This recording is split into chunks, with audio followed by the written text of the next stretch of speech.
तुमचं समर्थन आहे का अशा पद्धतीच्या विडंबनाला? आमच्यावर सुद्धा टीका केलेली आहे ना अनेकदा.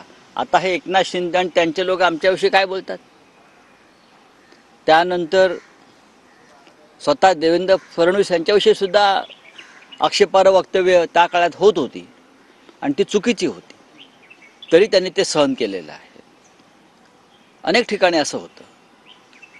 तुम्ही त्याला उत्तर देऊ शकता, तुम्ही शब्दांच्या रूपानं लिखाणाच्या रूपानं प्रतिकार करू शकता, तुम्ही कायदेशीर भाषेत प्रतिकार करू शकता. पूर्वायुष्यामध्ये आमच्याकडनं या चुका झालेल्या आहेत, पण आता आम्हाला असं वाटतं की कायद्याचं राज्य जर टिकवायचं असेल महाराष्ट्रामध्ये तर आपण अभिव्यक्ती स्वातंत्र्याचा जो नियम आहे तो पाळला पाहिजे. नाही, पण राऊत साहेब असं दिसतं आहे या प्रकरणामध्ये की पुढच्या काळात कुणाल कामराच्या शोजवर महाराष्ट्रात बंदी येऊ शकते, ज्या पद्धतीने हा वाद गाजतो आहे. आणि आता त्याचं यूट्यूब चॅनल तपासावं अशी मागणीही शिंदे शिवसेनेकडून करण्यात नाही, शिंदे गट कोणती मागणी करू शकेल. शिंदे गटाला मागणी करायला काहीच जात नाही ना.